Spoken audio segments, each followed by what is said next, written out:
देख, एक renal cell carcinoma का पेशेंट है, ठीक है।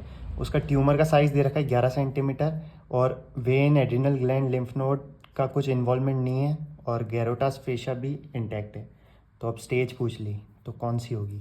तो देख, ये रीनल सेल कार्सिनोमा की स्टेजिंग में स्टेज 1 और 2 याद करना तो बहुत ईजी है कि 1 मतलब 7 सेंटीमीटर से कम, 2 मतलब 7 सेंटीमीटर से ज़्यादा। अब 3 को मैंने कैसे याद किया, देख, रीनल सेल कार्सिनोमा है तो बस रीनल लिखते, ख़त्म।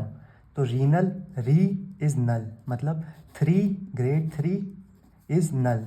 नल में क्या है, एन, एन इज़ वेन, ठीक है। तो एन से हो गया वेन, मतलब मेजर वेन का इन्वॉल्वमेंट। ए से अड्रीनल ग्लैंड, ए से अड्रीनल ग्लैंड का इन्वॉल्वमेंट। एल से लिम्फ नोड, एल से लिम्फ नोड का इन्वॉल्वमेंट। अगर ये तीनों में से कुछ भी है तो स्टेज 3 है। फिर स्टेज 4 बहुत ईजी है, 4, स्टेज 4 इज़ पार।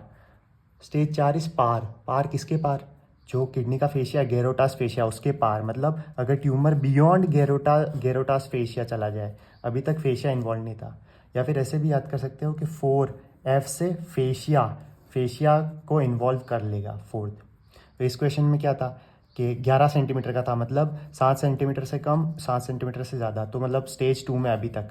फिर ये वेन भी इन्वॉल्व नहीं है, एड्रिनल ग्लैंड भी नहीं है, और लिम्फ नोड भी नहीं है, तो रीनल था ना, रीनल इस 3 नल।